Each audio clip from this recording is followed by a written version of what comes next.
Welcome to Selling in the Motor Trade, in association with Automotive Management and symcotraining. This is the weekly podcast where we share best practice, tips, and ideas on how to sell more cars, improve your service department, and generally put more profit into your dealership or dealer group. I'm your host, Simon Bowkett, or some of you might already know me as Skippy. And firstly, I want to say thank you for taking the time to tune in.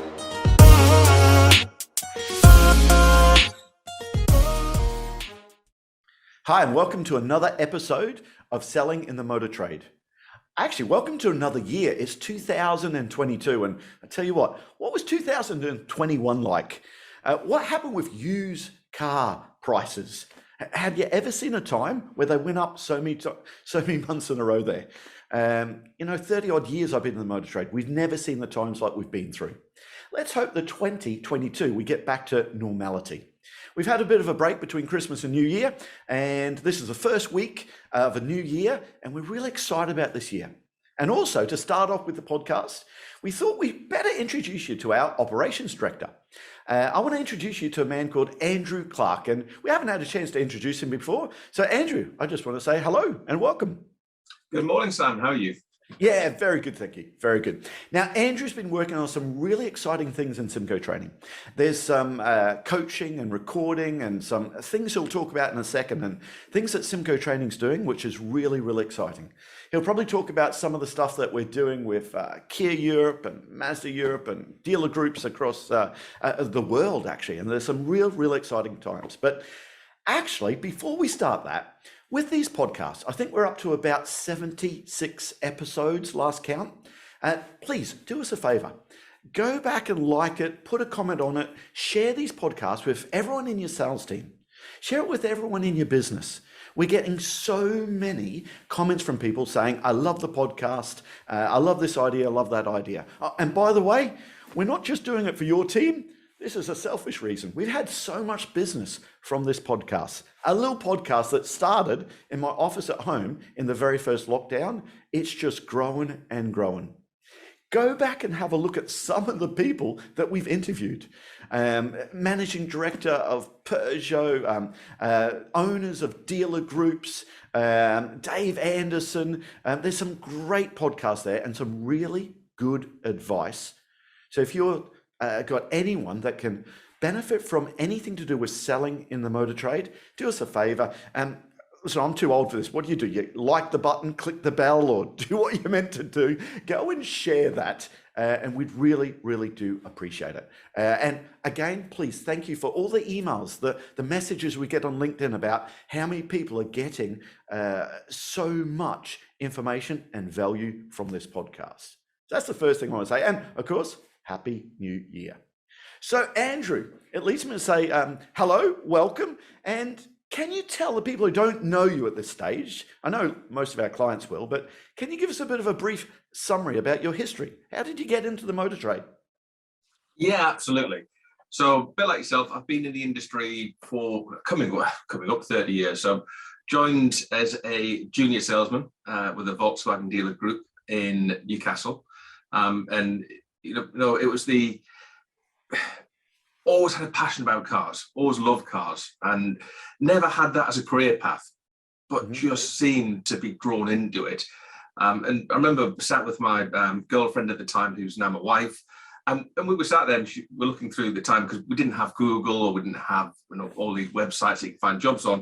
You used to have to buy a newspaper on the Thursday afternoon and look for jobs. Yes. We'd done that. We were just finished school. We were looking for jobs after finishing, kind of the sixth form. And she went, "Oh, this job would be great for you." And it was a little block advert in for the local VW dealer. And the rest is history. Applied for the role, and it's really quite fascinating. Going back to it, I really shouldn't admit this, but Sarah, who is now my wife, she actually filled the application form in for me. That's why you got the job then.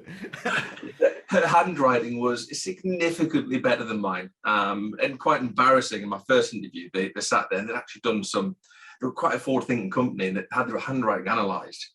Wow. And I remember sat there and I went, "So Andrew, your handwriting." And I just wanted the grand open up, and I thought, that's it, my interview's finished. I've got my girlfriend to fill in. Don't think my handwriting's actually very good. But the honesty, I think that was one of the driving things. And it was probably the best job I've ever had in the industry. It really was great fun. It was I was a bit like, I think you mentioned in your past being a cadet in Australia. This was about that. So I was fueling cars, I was driving customers around, I was on the service run, but I was learning so much. I tell you what, isn't it so funny? People listening to this, so many times we get the salespeople or people wanting to put their best foot forward in an interview, and they just dig themselves into a hole. I mean, with that one there, your girlfriend filled out the application for you. Oh, by the way, you're showing your age there when you had to handwrite it, not type it out there.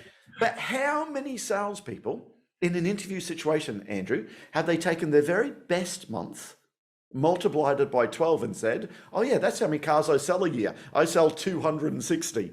And when you challenge them on it, if they come forward and said, honestly, well, actually, that was my March and my September. Actually, that was this month when I first started. You'd actually buy into them. I'd love that honesty you went to, because I'm sure they were testing you with that one. If you had said that's your handwriting, where would it end up? Well, probably on my first order form, because again, showing my age, you'd have to handwrite them out, and you soon find out. But yeah, it was just such a. I actually think it broke the nerves as well. Because actually, after that point, it was quite early in the interview. I thought, well, I haven't got the job, and just settled down. I had no experience. I'd just left school, and it was so grateful, and it was quite frightening, because it was a 3-stage interview process. Okay, I was a junior salesman back in the day, and it ended up in the managing director's office. A gentleman called Tony Stevenson, who's sadly no longer with us, and he sat there and he went, Andrew, he said, look, he said, we've done the tests. He says, and thank you for coming along, but you're just not a salesman. Wow, he challenged you straight away. Yeah, he said, your profile, you're probably not what we're looking for. And I had to sell myself at that point, literally put my hand in my heart and say, it's a passion, and I'd be great, and I'd really, that might say that, but you've got to give me an opportunity. And they did, and they really did. And it was just such a great feeling to get the job, but also quite intimidating at 18 to be sat in front of a managing director of a big company and having to fight for a job. And ever since, it's just amazing. I got to tell you, we need to do one of these podcasts on interviewing techniques and questions to ask, because I just love that. Straight away he challenged you and said, hey, listen, I just don't think you're a salesperson. And how many people would have crumbled at that stage? And again, I love it, because how many people will crumble when they say, that's not enough for my car. I want to think about it. Actually, I'm a safe driver. I don't need that gap. It's a great question. We should really do. And again, give us a message if you want us to do a podcast on interviewing questions and techniques. Hey, going back on that, it sounds like you've done some sort of psychometric profile as well. Sounds like a real cutting edge company. Would we know who the company is?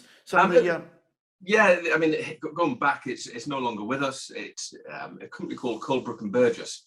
Mm-hmm. We had Volkswagen, Audi, a couple of Toyota franchises, Mazda, and Hyundai, and 3 Rover senders. So that shows you how old the company Rover, was.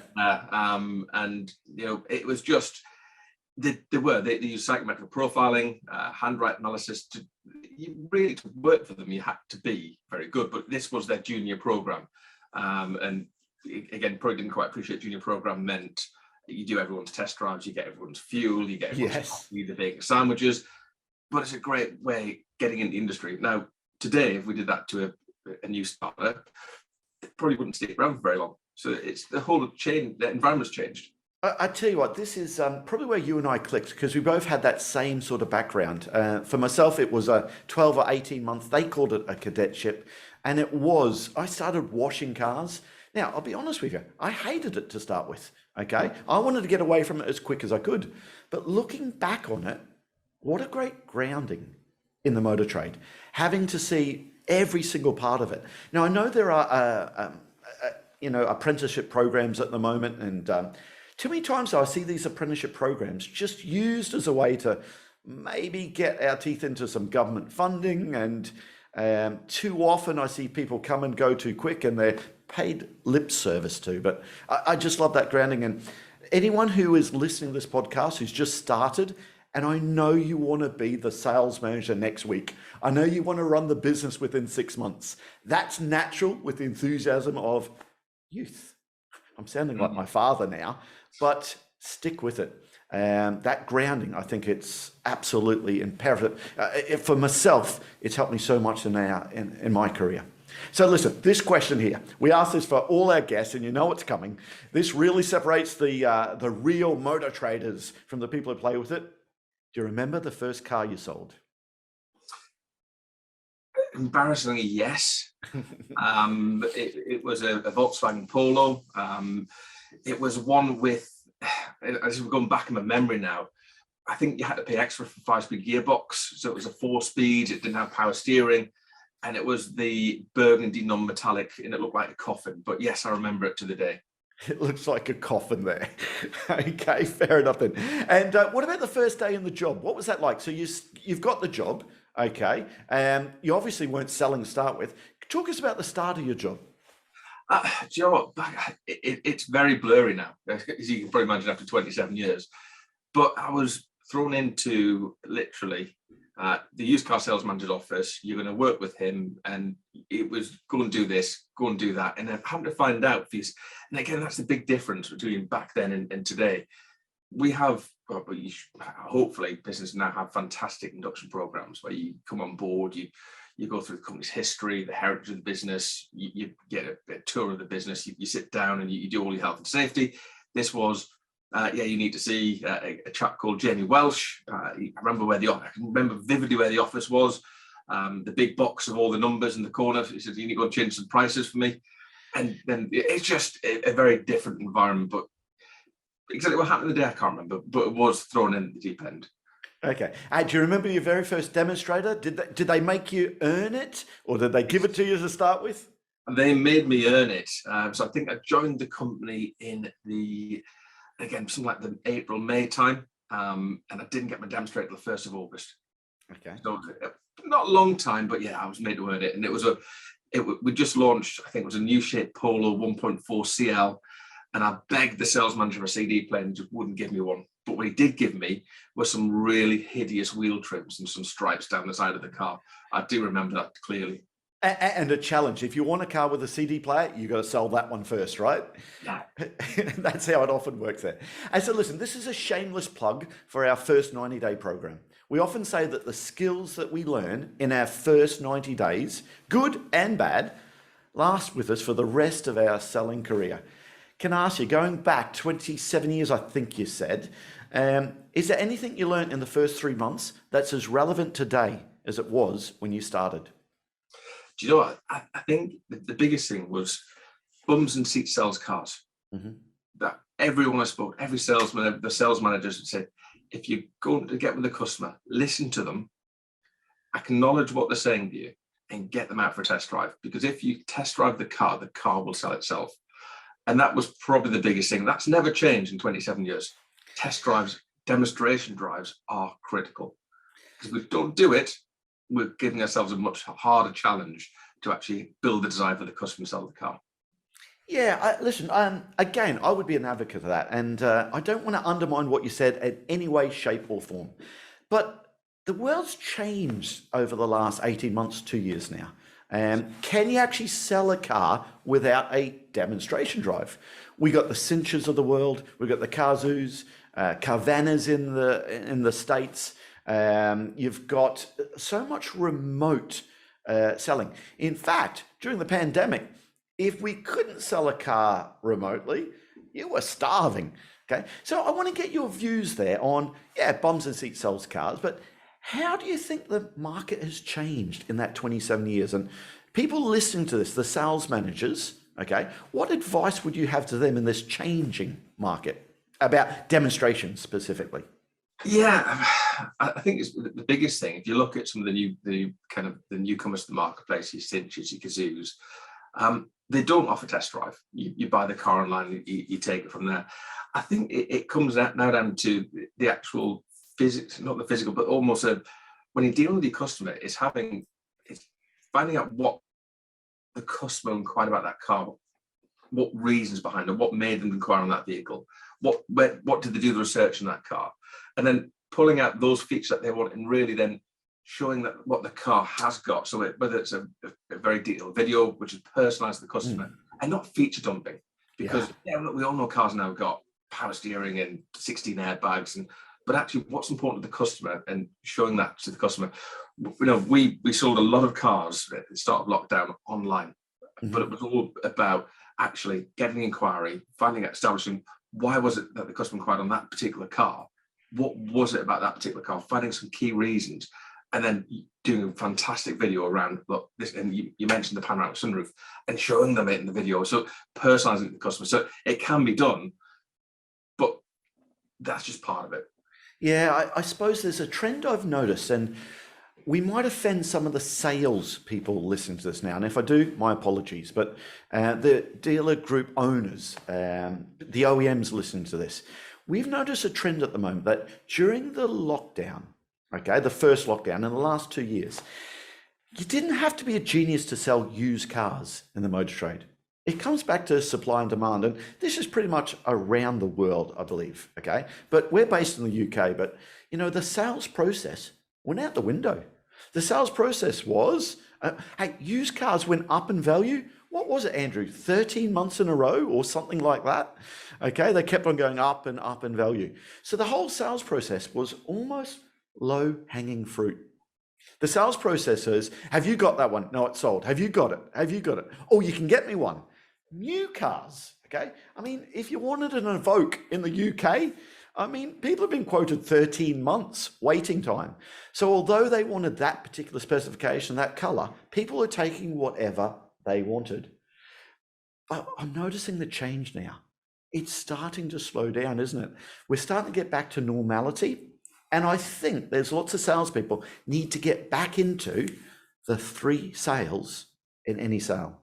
Sell yourself first, sell the product second, and then the deal. And it's that bums and seats they're selling the car. Now, if it's remote, of course, that's that see it now videos, not the feature dump, the personalized videos. Telling people about this car's been in our workshop. One of our senior technicians has checked 142 points on it. That means it's an approved used Volkswagen, part of Dasvelt Auto, if you still use that in your country. Actually, I'm noticing that there's lots of people. In fact, I had this conversation with the sales manager recently. When I say recently, yesterday. He said, my guys have lost the art of how to sell because they haven't had to. So I'm glad you talked about bums and seats. It's still important. Yeah, absolutely. One of the funny things, Simon, we were looking for a car for my daughter, and I did the typical, she has 10 inquiries on a Sunday night. We'd done hours worth of research, looking for the right colour, the right car. All inquiries off. I got 3 telephone calls the next morning. I had put my telephone number because we were very interested in buying. So say that again. So from 10 inquiries, you only got 3 back. Is that right? Calls. Yeah, got some emails back saying, sorry, car sold. Okay. I've got 3 telephone calls. First telephone call, the dealer group was on it. It was about 20 to 9 in the morning. Sorry, 20 to 10. Okay. And they called up, and I do apologize. I can't do a Birmingham accent, but the person who called wasn't particularly inspiring. And they were asking, so what car was it you inquired on? Well, I don't know because I've looked at, yesterday I looked at loads. Right. How much was it? I take it was a used car, Andrew. A used car. And it just, they were trying to pull in. I thought, well, hang on, I filled the information, I've sent it down. It was dull, it was boring. They actually had the car in stock, which you mentioned. Is it in stock? Is it still available? I just lost the will to live just with the inquiry, because I think it must have been handled by a call center. I don't know if they had a bad morning, if they were hungover from the weekend. It just wasn't inspiring, and it was hard work. Second telephone call, guy, and I don't mind mentioning the dealer group listers. Really, you could tell he was smiling down the phone. Yeah, the enthusiasm, the attitude was brilliant. Morning, Mr. Clark. Do you mind if I call you Andrew? No, that's absolutely fine. And I think his name was John. I can't quite remember. James, actually. Anyway, Andrew, you've inquired on our seat at Ibiza, the SE technology in the Mystic Blue. I'm like, yeah. He says, look, just before we get into it, can I just ask you, what was it about that particular car that made you inquire on it? Wow, love it. And I thought, has he been on our training course here? Because he's familiar. And it was like, well, actually, it was the technology part, because we want the bigger screen now, because we've looked at one without it, and it just looks a little bit dated. With the big screen now, the car inside looks modern and it looks sleek, and it's got the Apple CarPlay for my daughter. Ask the car's my daughter. But also, Andrew, the basics of it. You're in Newcastle. You're inquiring down in Birmingham. Of course, there's something about that car that put it on your shopping list. Yeah. It's the spec. It's a great way to start that conversation. And I said, so what else about that car? I mean, well, it was the Mystic Blue. We've looked at all the colours, and the Mystic Blue is a colour. I'm like, oh, right, yeah. Most of my customers tell me that colour really stands out on the Seat range. I'm like, wow. And then he went, what else about the car? Well, it was the wheels. It was the SE design, the bigger wheel really sets that car. Yeah, absolutely agree with you. He said, unfortunately, that car sold. Oh, okay. Oh. He said, however, now I know what you're looking for. Because we're part of the listers group, we've got a couple of dealers in the group, and we've got loads of cars coming in part exchange. Let me go and see if there's something that's not on the website that I can find for you, and come back with some options. How does that sound? And I was like, yeah, that's great. You didn't have the car in stock, but I bought, you said sell yourself first. I bought into that chap. He was really good, and he's come up with umpteen options, just not the car that we wanted. Third call was, yeah, you've inquired on this car, Mr. Clark. Yeah, that car, unfortunately, that car is sold. Was there any other car you've seen on our website you like the look of? No, there's not. All right, well, look, we're a really busy dealer group. We get cars and those. So if you see something on the website, my name is blah, blah, give me a call back. Yeah. And listen, I can hear some of the people listening saying, oh, great story, Andrew, but he didn't get a car sold, did he? But here's the funny thing. It's because of supply and stock at the moment. But when it starts coming through, you know, James or John from Listers down in Birmingham, you know that he's going to clean up. Hey, listen, if you're in a dealer group around the Birmingham area, I'd go and try and employ James or John or whoever it is from Listers. If you're listening to this, well done, because that's the person you want to deal with. It really is. And I would. If he had the car, we would buy a car from him, even though he's probably 200 miles away from Newcastle. Yeah. We would buy the car. So you went to sell yourself first, then the product second. Absolutely, he sold himself. It was a great inquiry. What I love is there's a man called Ernest Garcia who started Carvana based in the States. And when you look at the Cinch model and the Kazoos, they're all based on that same Carvana model. I think 9 years he's been going. But I heard him say one day that, you know what, the technology changes in a heartbeat, but human nature does not. Okay. And at the time, in fact, I was sitting in the auditorium, and Dash was there from Marshall's in the row behind me, and was in the same conference. And he turned around and said, someone asked a question. I don't know if it was Dash, but someone asked a question, very smart question. How many people go through your whole process from start to finish, okay, without speaking to a human? And he said, considerably less than 5%. What we found very quickly is people still need to speak to people for that trust rapport. And the other thing I'll always remember, he said, you know what? They have planes now that can take off, do the whole flight, and land without the pilot touching a single control. But are you ready to get on a plane without the pilot sitting up the front? Now, maybe our kids will be, okay? But personally at this stage, no chance. I want the pilot sitting up the front there when the shit hits the fan, when it all goes wrong. You got someone who knows what they're doing. So, hey, listen, the world has definitely changed, okay? But people still buy people, okay? Hey, listen, let's go back into your, when you're in the motor trade. What's one of your greatest days in the industry? Anything stand out for you? You know what? I've had so many great days in the industry. Probably the best day was when my business manager was made sales manager, which sounds ridiculous, but it was because we invested so much time in the coaching and training of her. And that day when she decided to apply for the sales manager role and we got into that position, I was so proud. You know, it's just one of those feelings where you go, yeah, but we're doing something right. Yeah. So for me, it was that development of people. And I've seen some fantastic people work with me. And I say with, not for, because that's what they do. They work with me, and to see them develop and grow and progress their careers is probably the proudest thing for me in the industry. Yeah, great. Okay, love that. So listen, moving forward then, where do you believe the focus needs to be for someone who's the dealer principal, the head of the business? Where's the focus need to be in the next 2 years? I know you were running, I think it was the biggest BMW dealership in Scotland. Would that be fair to say? We're certainly one of the biggest, yeah. We punch definitely above our weight in terms of volume. Okay. From the physical size, no, but Okay. actually from the volume size and business size, it was fairly up there. For me, it's got to be around three things. It's your people is probably number one, because actually the cost of continuing employing and turning staff over has a major impact on the business. Customer firmly is second, and it's the way you look after your customers and making them feel valued. We called them guests in the last business I worked for. They weren't customers, but they were guests in the business. And finally, it's your stock. That definitely sounds like a Peter Vardy phrase there, giving away where you're working there before. But I love the idea of the guests there. They are a guest in your home.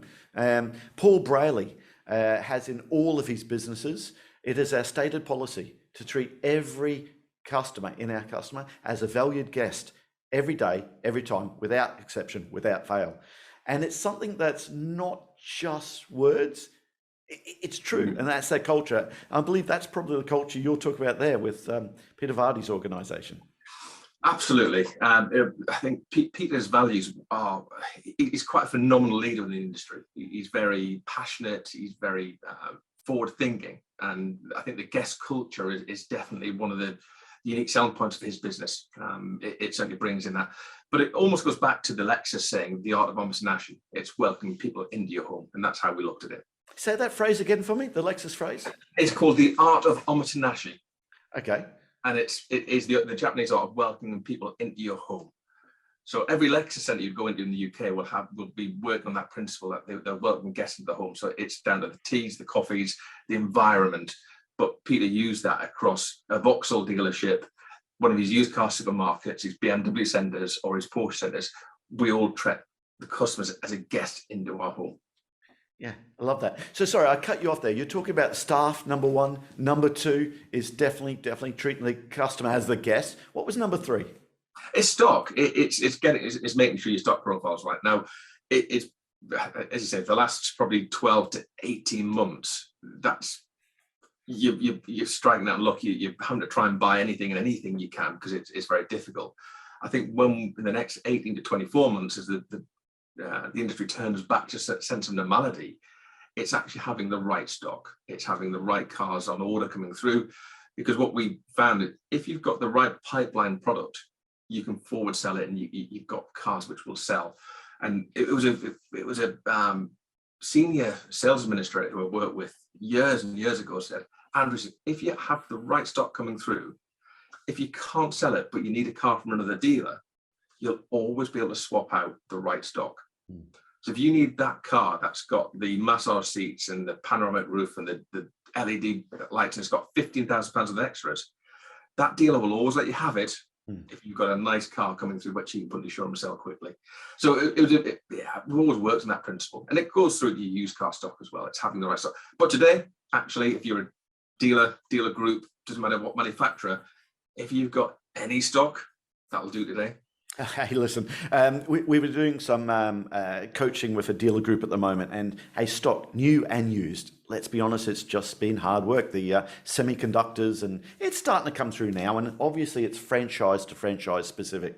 But there's a phrase we've been talking lots about at the moment is don't see what you can sell what you can see. We really got to do that, because you know what, too many times that brand new salesperson will do what they've been taught to do and see what they can sell. Okay, but you won't be able to get that for 11 months, 10 months. Okay, you got to sell what you can see. I suppose that's that stock you're talking about. Absolutely. Now listen, moving forward, Andrew, without this sounding like a blatant sales plug for what you're developing on, but it really excites me. I've got a theory. When I started as a sales manager, and I've only ever been a sales manager myself, I've not been a head of business like yourself or anything else there. That's as high as I got in the dealership. But back then we had a paper central daily log. We had a board, a Go for Gold board, where you'd go and write on the deals you do. We tracked the number of demonstrations.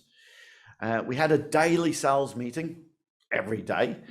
We had a checkout meeting Before people could go, they had to go and check out, and all stuff that's pretty much off the arc. Nowadays, we do have Close It and Dealer Web and Contact Advantage. There's so many of these systems out there. Inquiry Match, they track all of that stuff. You might remember the old eGood Manners. Okay, I don't think they're around anymore. Not sure of that. You've got call recording. Every single inquiry coming into the business, hey, calls are recorded for training purposes, and there's so much technology to track it. But here's my theory. I actually think tracking a sale, inspecting what you expect, is almost getting harder for a sales manager or a dealer principal or a head of business now. In fact, let's just take call recording. We record everything. And the only time a manager's got time to listen to that call recording is when they've had a complaint. It's a complaint customer, okay? And you've got to sit there and listen to hours of recordings trying to find the one you want. So here's my question. With call recording, it's too much information there. Can you tell the people listening to this what you're developing, how you're developing it with the call recording, with AI? Give us some bit of an indication of what's happening there, because it really excites me. Yeah, no, absolutely. And I think you're not the only one that's excited by this. We are working on a project where we're looking at keywords and using AI intelligence to pick out those keywords. So if we've got a used car inquiry and you want to be mentioning the pre-used car program, or what you can pre-program in to the software that we're developing, keywords that will pull out. So if you've got 10 sales executives making umpteen calls, but you want to try and pick out certain words, we can program that in and pull those calls out from your call recording. Likewise, if you're running a service department, you were looking at upsell. Yep. And this let's talk about red and amber work. That's what any coach, any manager really wants to listen to those calls. And bear in mind how many calls come into a service department on a daily basis. Yeah. It could be just an update check, or it could be, is my car ready? The calls coming into service, they're so busy. We're looking at, you could put in air conditioning service, or this car's, your vehicle health check. And I can pull, we're nearly there. We can be able to pull all those calls out and then split them out by advisor, by emotions. So looking at the emotion side of the call and give it a score, and then be able to listen back to those calls. So we're giving away some stuff here, and I'm sorry, it just broke up a little there, but I really want our listeners to understand this and hear this. And if this is a shameless plug, my apologies for that, but it's worth it. I want you to listen to about the emotions of the calls. Talk to us about how it tracks and how you can track the emotions of the call. So what the system is developed to do is it will listen for customers' emotions and your sales advisor or service advisor emotions, and track how that call has gone, and it will give it a score. So if there are positive words, it will increase the emotional intelligence score of that call.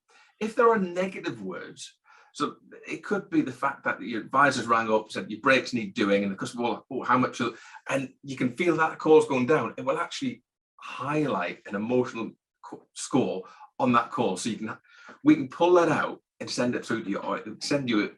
Again, it's how we develop it. We're getting there, but it's just a great way, because sat in a business as a head of business, when you've got thousands of calls coming to your business on a weekly basis, you've got the system. You just never go into it. And you mentioned earlier, probably in my time with Peter, we should be using it all the time. We used it to listen to all the complaints, and it took hours to find them. Yeah. The development of the AI will bring those calls to life within minutes of reading the report. If I go backwards, you said we can always hear the smile down the phone, but with the AI that you're developing, okay, well, it's developed. Let's be honest. I've seen some what you've developed. It's there.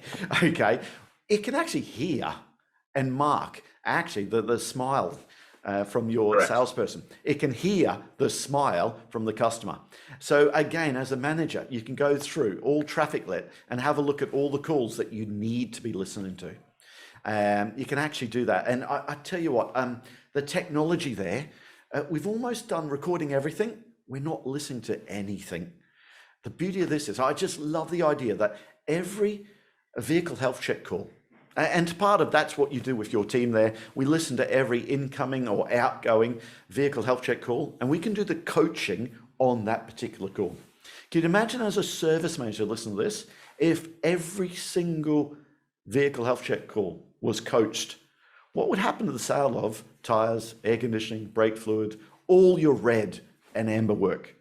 Okay, it goes through the roof there. It just absolutely excites me what you're doing there. And AI though, the technology, I got to ask you this question because I know some people listening are saying, well, hold on, my BMW has got voice recognition, but I tell you a funny little thing, Andrew. I've got to put on an English accent when I speak to my car sometimes because it doesn't understand me. What about the regions?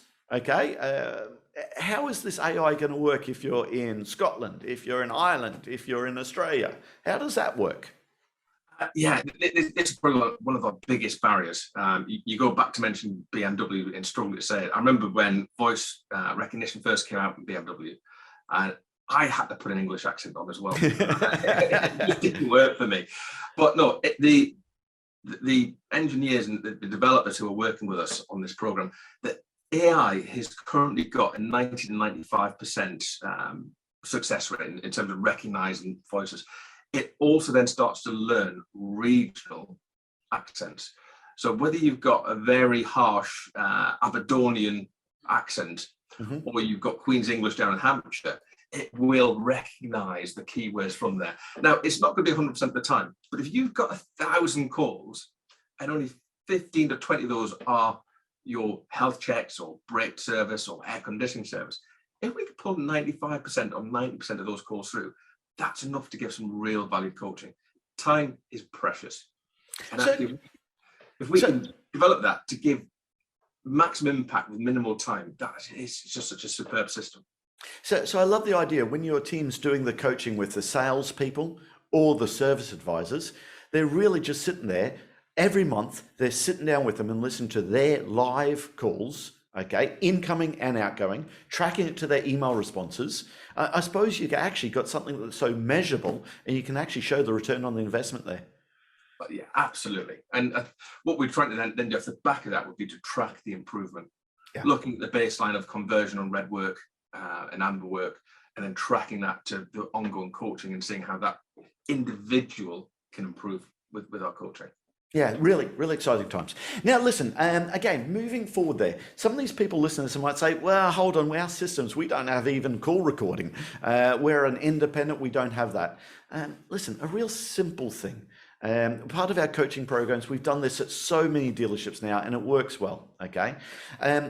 All we do is, in your sales manager's office, have the income inquiries going to one phone in there. Okay, it's the old up desk. Okay, it probably comes from Pendle days, I would suggest. Okay, but actually, the up desk, if every inquiry is coming through to one phone in your sales manager's office, if you're a sales manager, if you're listening to every inquiry coming through there, naturally the sales will go up. Okay, it's inspecting what you expect. So yeah, really, really exciting times. Okay. Now, Andrew, let me ask you there, and I know that sounded like a shameless plug for what we're developing there, but I suppose it was there. Listen, what advice would you give to someone starting out in the industry now? I think that the biggest thing is the career in the industry is probably was for me, it can be the most rewarding and the best job ever, especially if you've got a passion for people and cars. But don't rush your career. I'm trying to think of the best way of saying this.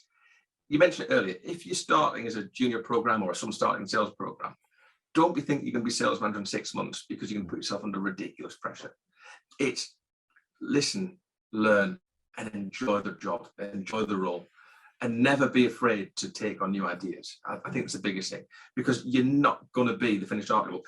I actually, since starting with Simco, the amount of things I've picked up going around some of the business that we work with, I'm still learning today and won't stop learning. So it's not just I'm in and I'm going to be the complete person. Just pick up ideas as you go along. And we pick up some fantastic ideas from people and individuals as we go around. So never stop learning.